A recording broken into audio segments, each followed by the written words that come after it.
여러분과 함께 마지막 이제 경영의 마지막 파트인 국제 경영 전략으로 설명을 드리도록 하죠.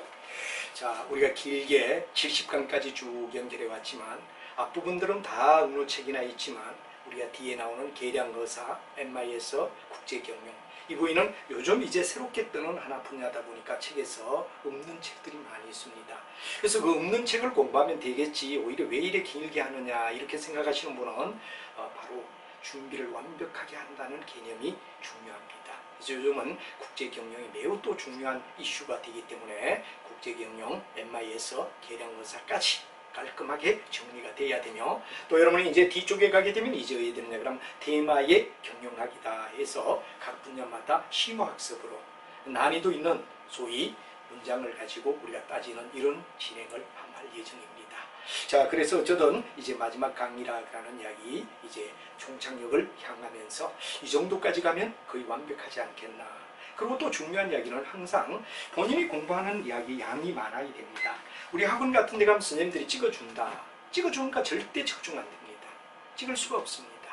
경영학은 절대 찍어서 되는 학문은 아니다 하는 걸 굉장히 제가 강조를 드리면서 여러분들이 반드시 끝까지 책과 노트를 가지고 완벽한 서브 노트를 만들어가며 내용을 100% 이해하는 게 중요합니다. 본인이 공부하는 게 매우 중요하죠.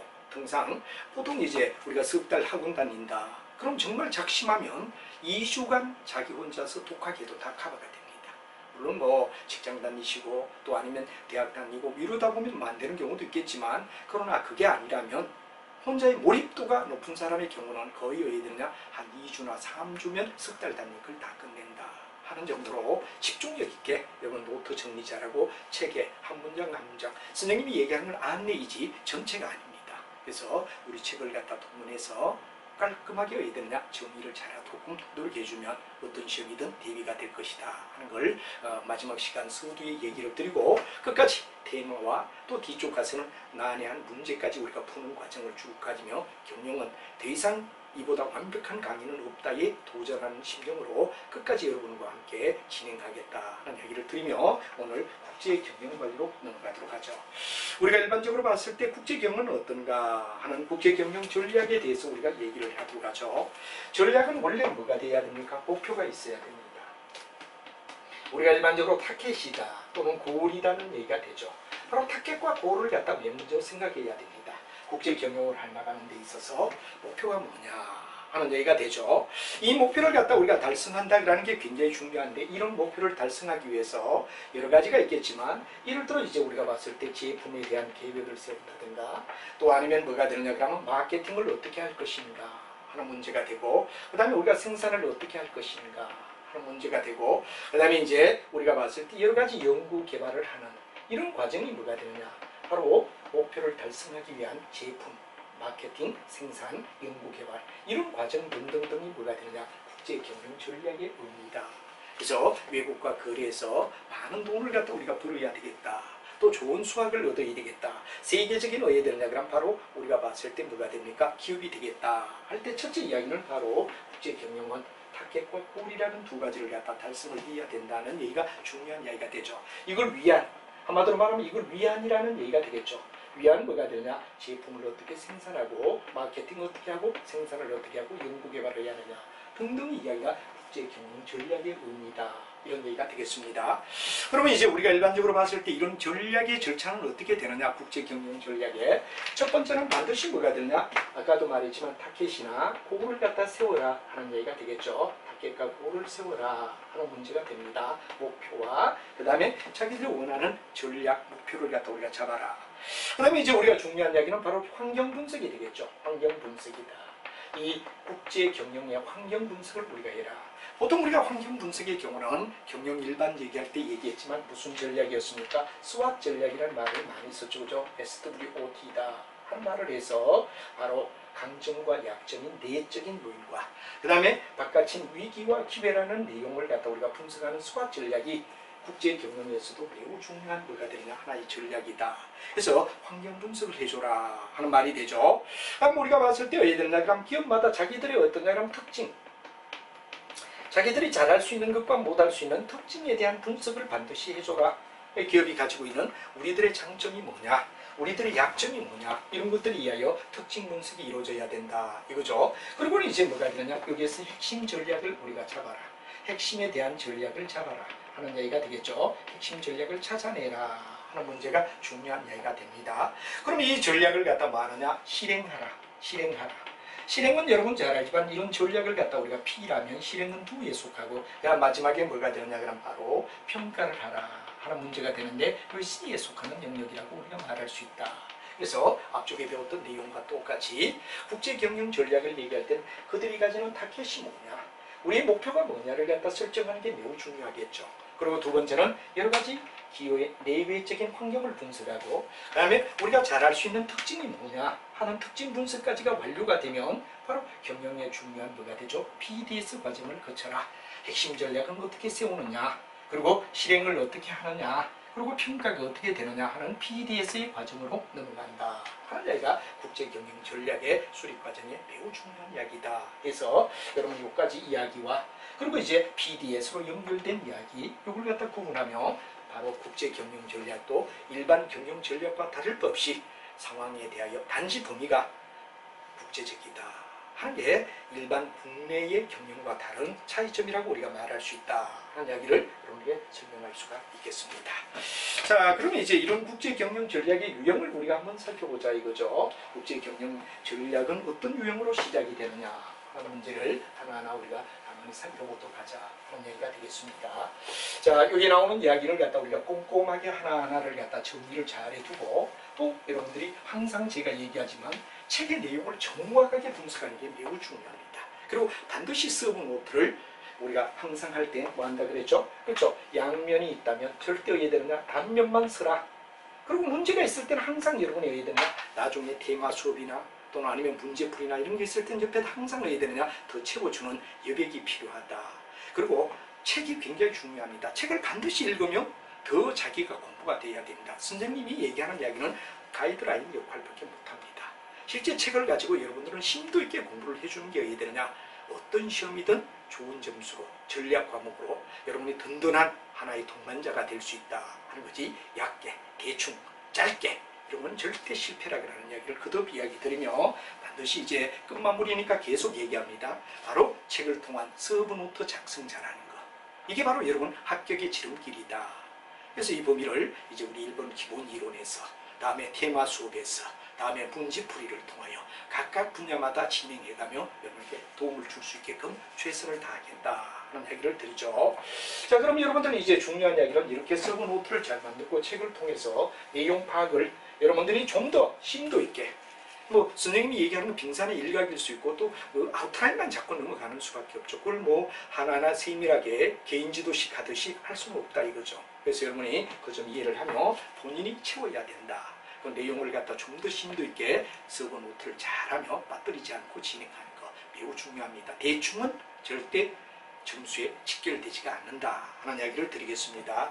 자, 그럼 여러분들 중요한 이야기가 첫 번째 나온 게 국제경영 전략의 유형하고 나왔죠. 국제경영 전략은 어떤가? 네, 먼저 나왔습니다. 바로 해외 시장을 갖다 진입하기 위한 전략, 철수를 위한 전략 두 가지가 있다. 바로 시장이 뭐가 됩니까? 해외 시장. 이때 시장을 우리가 일반적으로 봤을 때 해외 시장을 얘기하죠. 바로 여기는 진입이란 말이 됩니다. 우리가 들어갈 때. 그리고 나중에 뭐가 되느냐? 철수. 이 진입과 철수를 갖다 정확하게 잘해줘야 된다. 이게 뭐가 되죠? 국제경영 전략의 넘버원 첫 번째로 생각을 해야 될 부위다. 그래서 우리는 해외 시장을 갖다가 진입하는 전략, 해외 시장을 갖다가 이들은 철수하는 전략 이렇게 되죠. 그래서 이제 예를 들어 진입의 전략에는 수출의 방식을 어떤 방법으로 취할까, 계약을 어떤 방법에 이야기할까, 해외 직접 투자는 어떻게 할까 하는 이야기 등등을 갖다 분석하는 게 바로 진입에 대한 전략이라고 우리가 말하고, 철수는 여러분 잘 아는 뭐가 되느냐? 수동적 철수 전략이냐, 능동적 철수 전략이냐. 수동적 전략은 바로 여러 가지 환경이 또는 그 수출국에 뭐가 되느냐, 그럼 그 나라의 어떤 제도에 의하여 끌려가는 형태가 수동적이죠. 그 어쩔 수 없이 어쩔 수 없이 어디 되느냐 본국으로 귀환한다든가 이럴 때는 철수를 위한 것은 수동적 전략이고 자기 스스로 진단해서 내가 더 이상 이 나라에서 또는 더 좋은 나라로 가야 되겠구나 이렇게 자율에 의하여 흐르는 걸 능동적 철수 전략이라고 부를 수 있다. 그래서 해외시장 철수에는 수동이냐 능동이냐 하는 두 가지 내용이 있을 수 있다. 여기는 수동이나 능동이라는 얘기를 갖다 우리가 쓸 수 있는데 자의적이냐 타의적이냐 이야기가 되겠죠. 그 다음에 이제 우리가 수출의 전략 이야기로 우리가 넘어오면 수출 전략은 어떤가 하는 이야기를 우리가 생각해 보자 이거죠. 여기는 직접 수출이 있고 간접 수출이 있다 하는 말이 됩니다. 직접은 제조업자가 직접 해야 되죠. 예를 들어 국제 마케팅이라든가 수출의 절차라든가 서류 작성이라든가 본인이 제조업자가 해야 되는데 그럼 직접 하는 걸 갖다 우리는 뭐라 그러죠? 제조업자가 모든 주체가 될 때 우리는 일반적으로 물건 만든 사람이 모든 결정을 내린다 그럴 때 직접 수출이라고 우리가 말할 수 있다. 직접 수출이라고 불러줄 수 있다. 이렇게 얘기가 되죠. 반면에 뭐가 되느냐 그럼 간접은 바로 이런 제조업자가 어떠냐 그럼 수출할 내용이 될 때 바로 무역에 대한 대리업자. 일종의 하나의 뭐가 되느냐 그럼 봤을 때 하나의 대리업자라고 얘기하죠. 대신해주는 업자. 예를 들어 무역의 중개상이라든가 누구 대리업자를 통하여 일종의 하나의 뭐가 되느냐 그럼 바로 중개인. 이 중개인을 통하여 우리가 물건을 갖다 팔고 산다 이라면 이건 뭐가 되죠? 하나의 대리하는 소위 말해서 간접이라고 불러줄 수 있다. 직접은 뭐가 되느냐 제조업자가 직접 되는 걸 얘기하고 간접은 바로 중간의 대리상을 통하여 예를 들어 무역의 중개인을 통하여 거래가 일어난다면 이건 바로 간접이라고 말할 수 있다. 그래서 직접과 간접을 우리가 얘기할 수가 있겠습니다. 자, 그 다음에 이제 우리가 중요한 이야기 국제 라이센싱이란 말이 나오죠. 라이센스란 말 매우 많이 우리가 쓰고 있죠. 바로 여러분이 잘 아는 뭐가 되느냐 그럼 여러 가지 무상 라이센싱이나 유상, 무상과 유상이 있다. 무상은 공짜로 우리가 해야 되느냐 그럼 여러 가지의 특허라든가 이런 걸 사용할 수 있게끔 한다면 유상은 대금을 받고 예를 들어 미국의 어떤 유명한 업체가 한국에 해야 되느냐 대리상 또는 한국의 업자들을 통하여 돈을 받고 해야 되느냐 만약에 우리가 한다면 유상 라이센싱이라고 불러준다 하는 이야기가 되죠. 그래서 법률적 우리가 재산권을 갖다가 인정받으면서 재산권을 갖다 사용하는 사용료를 갖다 물게 하면서 사용 수수료를 받으며 진행한다 그럼 유상이라고 말할 수 있다. 반면에 무상은 뭐가 되느냐 그럼 바로 여러분 잘 알지만 여러 가지 기술 지원이라든가 설치부터 가동까지 여러 가지 무상으로 쓸 수 있게끔 설치부터 가동까지를 우리는 무상으로 사용할 수 있게끔 만든다. 수수료를 받지 않는다. 어떻게 되죠? 수수료다. 이렇게 될 때 우리는 뭐가 되느냐 그럼 무상 하나의 바로 일종의 라이센싱 전략이라고 말할 수 있다 하는 얘기가 되겠죠. 그다음에 이제 우리가 국제 프랜차이징이라는 말이 나옵니다. 프랜차이즈라는 말을 갖다 우리가 많이 썼는데 이건 바로 여러분이 잘 알지만 여러 가지 경영에 관련된 모든 걸 이전한다. 마치 우리가 뭐가 되느냐 그러면 본부와 가맹점. 여러분들 가맹사업 속에서도 이야기가 이런 거 일어날 수 있죠. 바로 예를 들면 사용료를 받는다. 사용료를 받는다 그러는 이야기가 굉장히 중요한 이야기가 되고 바로 사용료를 갖다 반드시 어떠냐 그러면 프랜차이징에서는 주고 그 다음에 여러 가지 표준화 그 다음에 우리가 봤을 때 표준화는 바로 제품에 대한 규격화라든가 또는 서비스라든가 이런 걸 표준화시키고 제품의 서비스를 갖다 하게 되는가 그러면 그렇죠. 표준화된 상품, 표준화된 제품 이런 얘기가 되죠. 제품과 서비스 이걸 갖다 우리가 해야 된다 그러면 바로 문제를 갖다 주며 수수료를 받을 때, 사용료를 받을 때 국제 프랜차이징이라는 말을 쓸 수 있다. 예를 들어 본사는 미국인데 지사인 한국의 여러 가지 업체들 만약에 운영하는 업체가 있다면 이건 국제 프랜차이징이라고 우리가 말할 수 있다. 그런 얘기가 되겠죠. 그 다음에 이제 나오는 해외 투자 전략이라는 말이 나옵니다. 해외 투자 전략. 해외 투자 전략이라는 말을 갖다 우리가 많이 쓰죠. 해외 투자 전략은 여러분 잘 알지만 해외 직접 투자를 하든지 아니면 뭐가 되느냐 그러면 여러 가지 만약에 직접 해외 투자를 하는 걸 갖다 우리는 FDL이라고 합니다. FDI라고 얘기하죠. 바로 Foreign Direct Investing이라는 말을 써서 FDI라는 말을 쓰더라 한 말이 되겠습니다. 그래서 거기도 보면 여러 가지가 수출을 갖다 유발하고 두 번째는 뭐가 되느냐 그러면 수출에 대한 대체로 우리가 쓸 수 있고 역수입하는 경우 이런 게 있고 직접 투자의 경우가 있고 반면에 간접 투자가 있다. 간접 투자는 여러분 잘 알지만 이익이나 수익을 갖다 목적으로 한다. 이자나 수익을 목적으로 한다 그랬죠. 그래서 단기 주식에 대한 취득 이런 것들이 바로 뭐가 되느냐 해외 간접 투자에 속하는 영역이다. 직접은 이제 여러분 잘 알지만 상품을 갖다가 해야 되느냐 수출을 유발하는 이야기들, 수출을 대체하는 이야기들 이런 것들이 나오며 그 다음에 이제 우리가 만약에 봤을 때 역수입이라는 말은 현지 법인이 상품을 국내로 바로 수입해오는 것. 이건 국제수지 역할을 해주는 이야기가 되죠. 국제수지는 바로 외국과의 거래에서 수입과 지출을 갖다 우리가 국제수지라고 말한다 하는 이야기가 된데 바로 현지 법인의 생산품을 갖다 국내로 가져올 때 이건 바로 역수입이라 불러준다. 이 바로 수출의 대체라든가 수출의 유발이라든가 역수입 같은 것 이런 것들이 있고 간접 투자는 여러 가지 자금에 대한 이자를 받는 부위 그리고 단기 주식에 대한 취득 이런 것들이 바로 간접 투자다 하는 말이 되죠. 그 다음에 단독이냐? 단독은 혼자 가는 걸 갖다 단독이라고 하죠. 합작은 바로 여러 두 개 이상의 조인 벤처라는 말을 갖다 씁니다. 그래서 우리가 일반적으로 봤을 때 단독은 기업이 완전한 뭐가 되느냐 그러면 바로 소유 형태로 들어가는 걸 갖다 우리는 단독 투자라고 얘기하고 합작은 두 나라 또는 두 개국에 있는 각각의 기업이 어디에 되느냐 그러면 바로 자본을 공동으로 투자해서 일어나는 이야기를 조인 벤처라고 불러준다. 합작 투자라고 얘기하죠. 그래서 미국 같은 데 가면 기술이 있다. 너무 자본 가진 사람이 어디에 되느냐 합작 투자를 해줍니다. 그래서 보통 미국 같은 데는 조인 벤처라는 말을 굉장히 많이 쓰는데 아시아 지역 특히 중국이나 한국이나 일본의 경우는 합작 투자 같은 게 좀 미국처럼 원만하게 일어나지가 못하기 때문에 그만큼 기동력에서 미국을 따라가는데 힘든다 하는 이야기도 있는 이야기가 있습니다. 그래서 우리는 이제 혼자가 모두가 잘 되겠다는 것보다는 여러 사람이 같이 젊은이니 같이 공동의 어떤 마음을 가지는 것, 공동의 투자, 위험을 같이 나누는 것 이런 게 이제 점차적으로 이든가 한국에서도 많이 일어나는 경우를 볼 수 있다 하는 이야기가 있는데 이게 바로 벤처란 말을 쓰죠. 합작 투자, 조인 벤처란 말을 쓰더라 하는 말이 되고 그 다음에 이제 여러분 중요한 뭐냐 그러면 컨트랙팅이란 말이 나오죠. 국제 컨트랙팅은 바로 외국의 대규모 건설 사업이 가서 바로 어디에 되느냐 그러면 해외 자본을 개발해주고 수익을 챙기는 이런 이야기 이걸 갖다 국제 컨트랙팅이란 말을 쓰더라. 그래서 해외 자원 개발한다든가 대규모 건설업체가 가서 건설을 한다든가 이럴 때를 국제 컨트랙팅이란 말을 쓴다 하는 말이 되고 그 다음에 국적을 여러 개 가진 한미일 공동으로 투자했다 그러면 다국적 기업이 되겠죠. 다국적 기업이란 말은 바로 어떻습니까? 다국적 기업은 바로 세계 각지에 지사를 갖다 다 설치해 놓고 국적을 여러 개 가지게끔 만드는 걸 갖다 우리는 다국적 기업이라고 얘기하는데 바로 해외 투자의 한 방법이다 하는 말이 되고 그 다음에 기업이 다국화되는 이유는 뭐냐? 원자재와 노동력이 각각 나라마다 다르기 때문에 두 번째 가장 유리한 가격에 판매를 하기 위해서 그 다음에 그래서 무역에 대한 마찰을 줄여주기 위하여 뭡니까? 우리나라 기업이 우리나라만 있지 않고 베트남이나 각 지사를 가지며 거기서 하게끔 하는 것 이런 것들이 중요한 이야기가 되고 그 다음에 주문자 부착 상표 여러분 특히 OEM이라는 이야기 굉장히 잘 알아두셔야 됩니다. 주문자가 요청하는 상표를 붙여서 물건을 갖다 보내주는 거 수출하는 거 예를 들어 중국에서 한국에 뭐가 되느냐 어떤 기업에 바로 이름을 붙여서 물건을 다시 우리가 수입해오는 형태 이때가 바로 여러분 잘 아는 OEM이라고 얘기를 하죠. 그래서 주문자 상표 부착 방식을 취하는 경우도 있다 하는 이야기를 알아두면 되죠.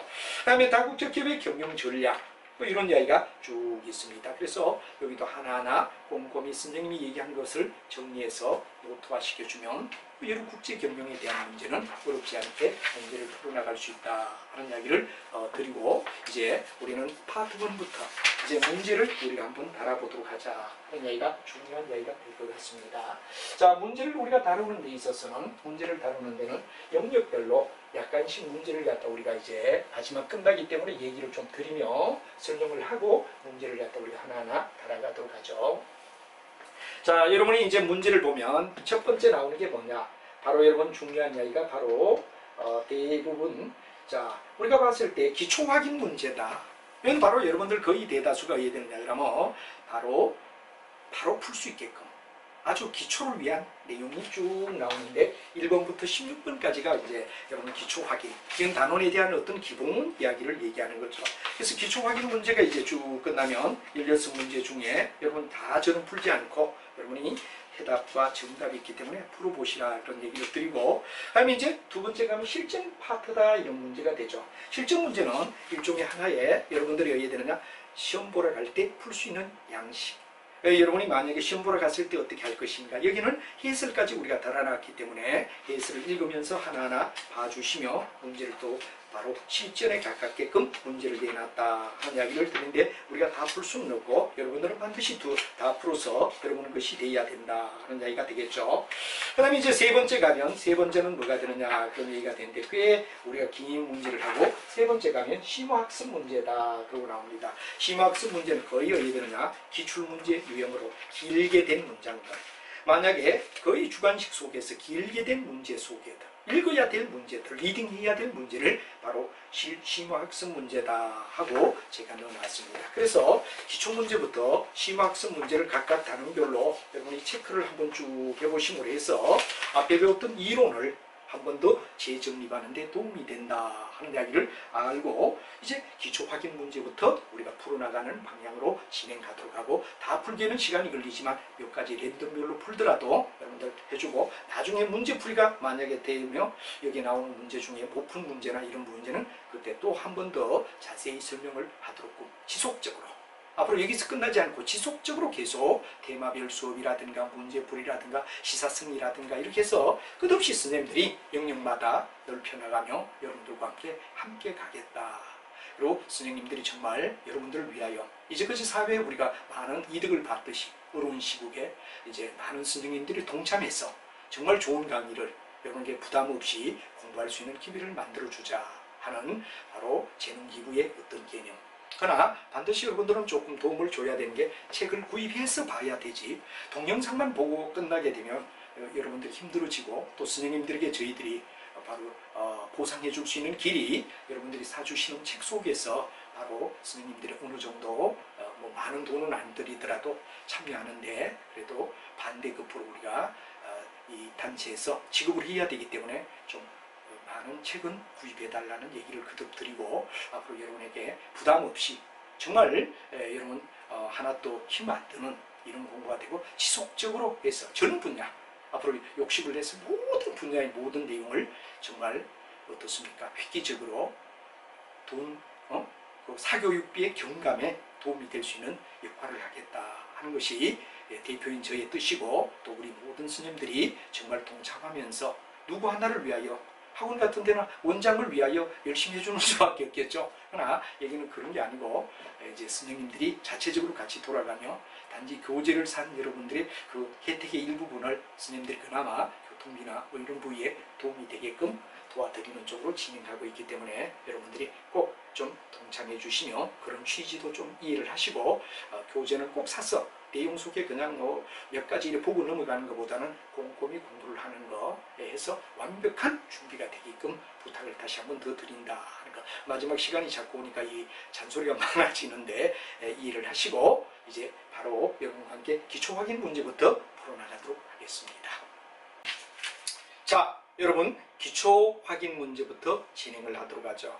여러분이 기초 확인 문제는 파트 1은 여러분이 기본적인 내용을 이해하고 있느냐 없느냐 이런 문제 정도 수준이고 그 다음에 이제 단계별로 차츰차츰 높아지는데 거기에 대한 대응책을 반드시 풀어봐서 여러분의 것이 될 수 있게끔 노력해 주시고 저는 시간이 없기 때문에 다 풀 수는 없고 랜덤별로 골라가며 풀이하고 나중에 테마 수업 다음에 또 문제풀이나 또 세트별로 달리 얘기할 때는 또 여기서 풀지 않았던 문제들이 여러분하고 같이 고민할 시간도 있을 겁니다.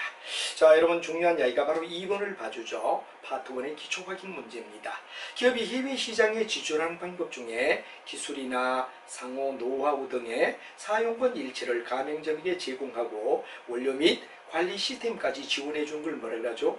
보통 우리가 이런 걸 갖다가 프랜차이즈라는 말을 갖다 많이 쓰는데 국제가 되죠. 국제 프랜차이징이다 하는 말이 되겠습니다. 여기는 이제 여러분이 잘 아는 프랜차이즈라는 시스템은 일종의 본부와 가맹점 이게 국가가 한 국내에서 일어나는 이야기가 아니라 외국과의 거래에서 바로 프랜차이징이 일어나는 걸 국제 프랜차이징이라고 불러준다 하는 이야기가 되고 국내에서는 예를 들어 CU 편의점이라든가 이런 가맹점, 본부와 관계는 일종의 하나의 이런 프랜차이징의 일종이다라고 말할 수 있다 하는 얘기가 되겠죠.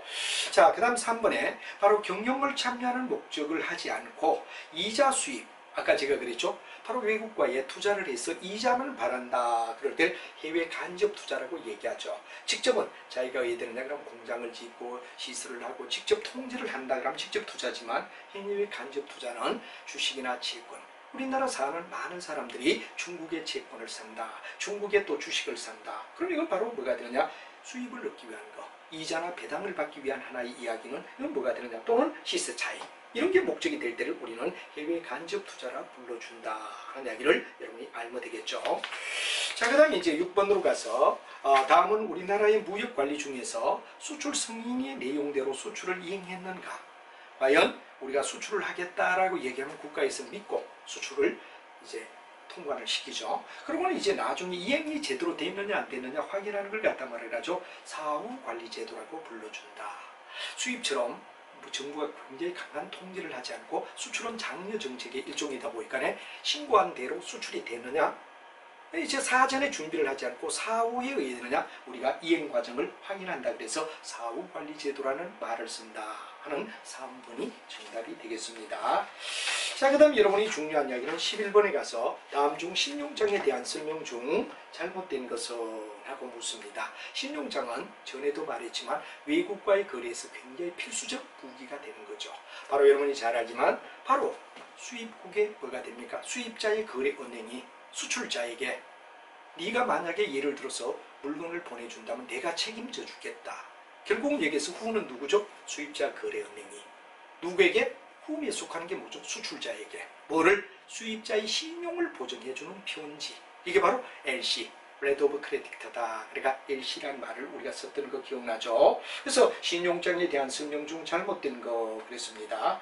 자, 우리가 봤을 때 뭐가 되느냐 그러면 중요한 이야기가 바로 5번에 보면 특별한 명시가 없는 한 개설은행이 임의로 취소하거나 변경이 가능하다. 신용장이 변경 가능하다 그러면 야단나죠. 물건 보내고 수입자에게 물건을 발송하고 그 대가로 신용장을 받았는데 신용장을 만약에 중간에 의해되느냐 그럼 개설은행이 변경한다든가 취소하면 야단나는 거죠. 돈 못 받겠대 떼먹힌다는 얘기가 되지. 그래서 이거는 맞는 말이 아니다 하는 말을 우리가 쓰고 있죠. 그 다음에 12번에 국제분업에 의하여 최초로 이론적 체계를 수립한 경제학자 누구냐? 아담 스미스죠. 보이지 않는 손. 모든 외국과의 거래를 국가가 관여하지 않고 민간인 상인에게 맡기자. 상인에게 맡겨도 저절로 돌아간다. 그러니까 보이지 않는 손. 인비지블 핸드라는 말을 갖다 쓰는 바로 자유무역.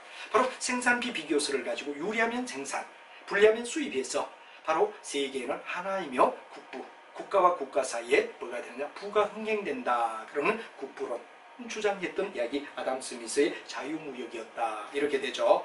그러다 이제 보호무역에 들어가면 보호무역은 자국의 산업을 보호한다. 그러니까 여러분은 바로 리스트라는 학자 산업발전 단계설 유치산업을 보호해주자. 그런 이야기가 보호무역이 되죠. 그러다 이제 정부가 직접 어디든가 손을 대자 그러는 게 뭐가 되죠? 관리무역이 되는 거죠. 그래서 수출은 장려하고 수입은 억제하고 그 다음에 이제 이 바로 관리무역이 너무 심화되다 보니까 무역의 자율화를 유도하고 관세 장벽을 낮추자. 그런 게 가트와 WTO가 된다 하는 이야기가 머릿속에 쭉 있어주는 것이 무역 국제 경영에서는 매우 중요하다 하는 이야기를 한번 상기해 볼 필요가 있습니다.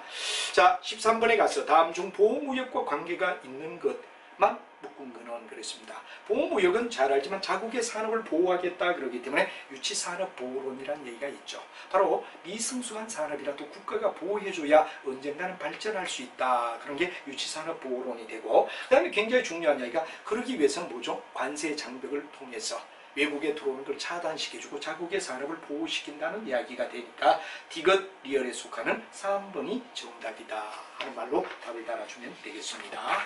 자, 그 다음에 여러분들 18번의 이야기 16번입니까? 네, 이게 제가 아까 쓰는 그게군요. 16번 문제군요. 16번 문제는 다음 중 프렌트 수출. 여러분이 잘 알지만 프렌트 수출이다 그럴 때는 여러 가지 생산 설비나 기술이나 노하우 등을 종합적으로 수출하는 걸 갖다 우리가 프렌트 수출이라 불러준다는 용어 필히 알고 있어야 되며 5번이 정답이 되겠습니다. 자, 그 다음에 이제 다음 문장으로 실전 대비 문제 34번이 있는데 이 영역은 해설까지도 쫙 나와 있으니까 쭉 보시면 선생님이 다 풀지 않더라도 여러분들에게 되냐 문제를 체크해가며 쭉 다 풀어주시는 게 중요하다 이거죠. 자, 여기도 무역의 의존도라는 말이 나옵니다. 무역의 의존도. 무역의 의존도라는 말은 어느 정도 무역에 의존하느냐, 외국과의 거래 무역의 의존도가 어떠냐. 우리나라 같은 경우는 무역 의존도가 굉장히 높아야 되죠. 왜? 원재료는 얼마 없고 거의 외국에 수입해 와서 가공해서 수출하는 이런 형태를 취하기 때문에 무역의 의존도가 높은 나라다 이렇게 됩니다. 무역의 의존도는 궁극은 뭐가 되느냐? GNP.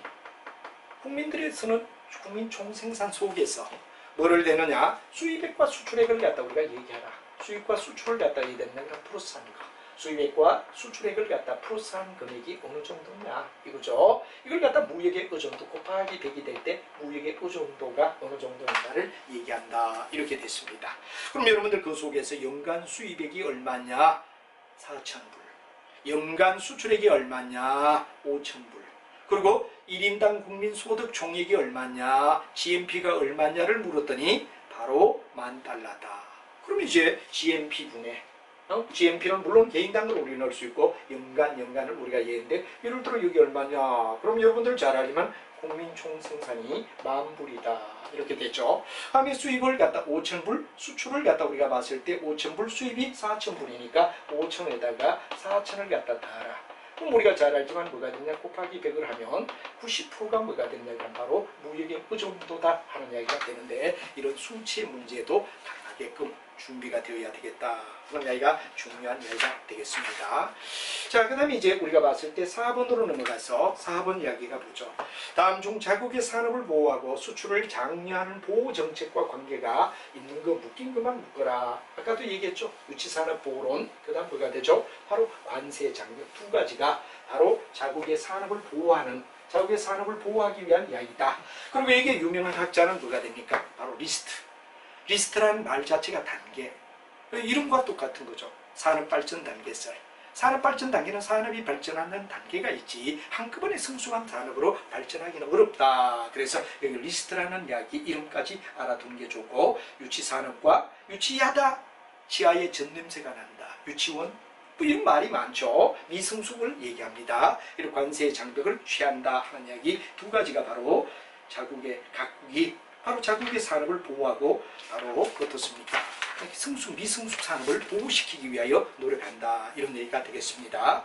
다음 7번에 다국적 기본 글로벌화의 현지화에 상반된 압력을 직면하게 된다. 다음 중 현지화의 압력으로 작용하는 요소가 가장 뭔가 그랬는데 바로 환율의 변동이라든가 문화의 차이라든가 정치적 위험이라든가 유통경로의 이질성 나라마다 국가마다 차이가 있죠. 이건 전부 다 뭐가 되느냐? 바로 여러분이 잘 아는 뭐가 되느냐? 현지화의 바로 중요한 이야기가 되죠. 그러나 무역 장벽의 붕괴 바로 뭐가 됩니까? 바로 유럽이 화폐도 통일하고 뭐 관세 이런 부위도 없어지며 이제 무역의 장벽이 하나의 나라인 것처럼 될 때 이거는 전혀 이런 부위를 갖다 우리가 고민할 이유가 없죠.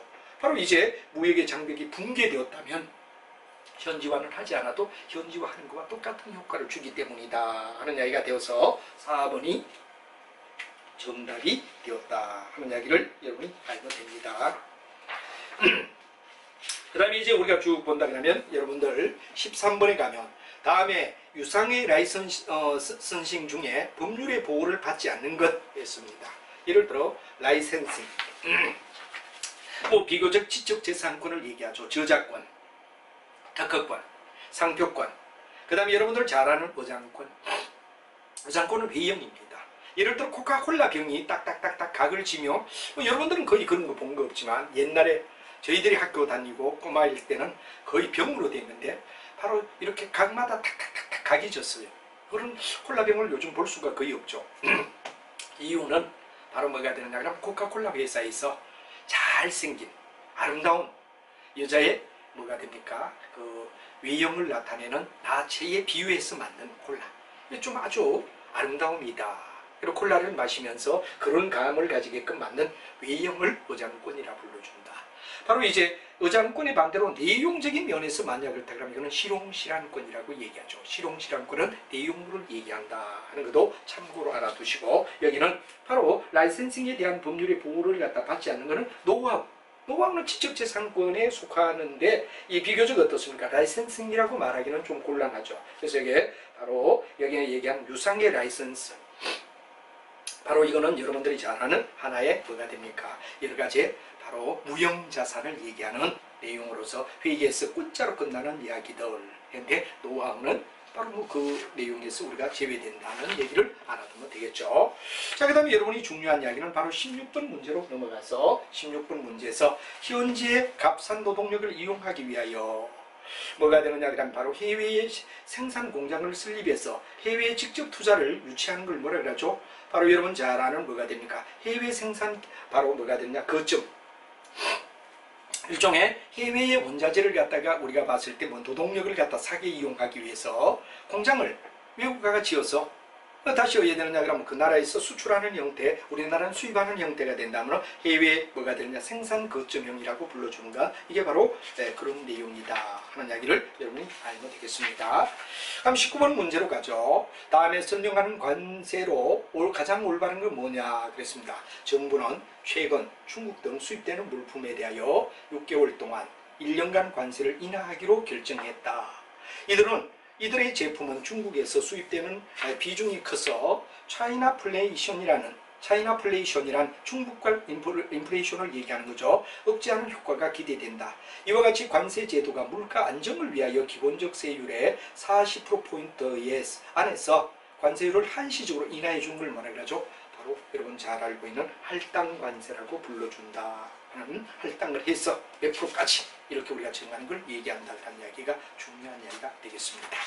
자, 그다음 23번으로 가서 23번 이야기는 바로 우리가 봤을 때 자기 상표가 아니라 주문자가 요구하는 상표명으로 부품 원재질을 생산하는 방식으로 주문자 상표 부착 생산이라 부르며 수입업자로부터 주문을 받아 상품을 생산한 후에 그 다음에 뭐가 되느냐 그러면 자사의 상표를 사용하지 않고 수입업자가 요구하는 상표를 부착하여 수출하는 것 OEM 방식의 뭐가 됩니까? 수출이다 하는 이야기, 이 꼭 기억을 여러분이 해두시는 게 중요하다 이런 얘기가 되겠습니다.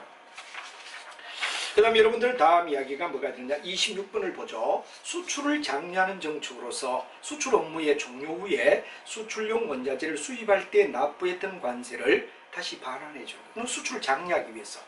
예를 들어 외국에서 원자재를 수입해와서 그걸 가지고 가공해서 수출을 했다.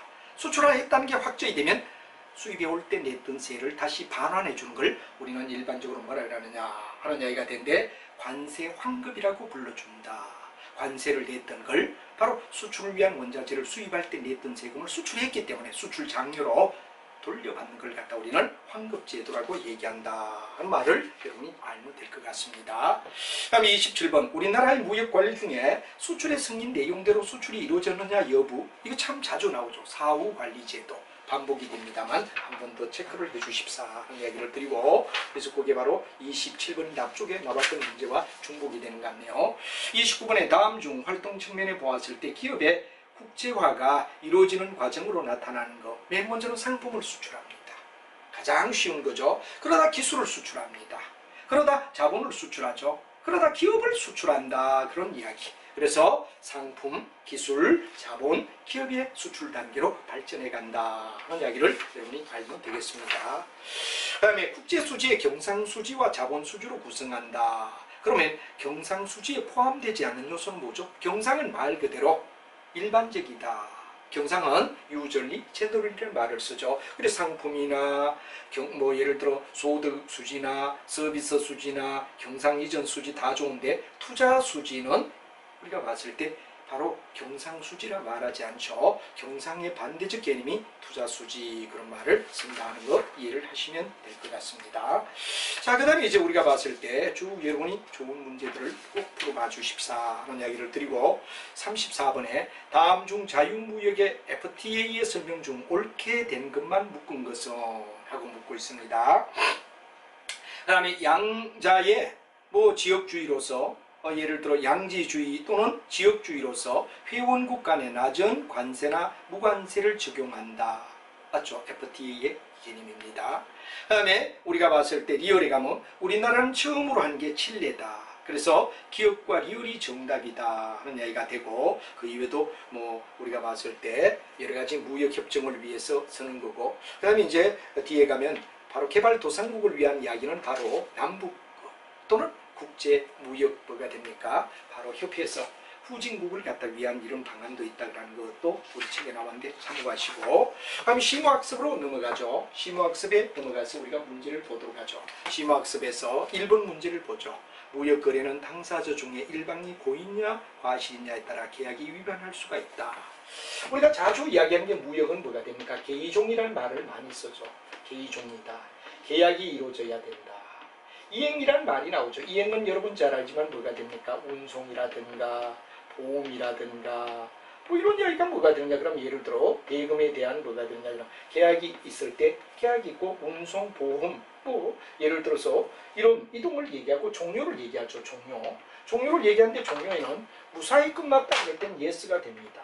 그럴 때는 여기는 뭐 별 문제가 없어. 그러나 노가 될 때는 뭐가 되느냐. 그럼 바로 여러분들 잘 아는 손해배상 청구를 해야 되는데 이게 바로 중재. 이 개인과 개인과인은 법원에다가 소송을 해서 받지만 무역에서는 거의 중재를 갖다 얘기한다. 이게 중재에 대한 이야기. 노일 때 중재. 그래서 우리나라도 어디 되냐. 대한 뭐가 됩니까? 상사중재원이 존재하는 이유가 바로 이런 중재를 위한 이야기다.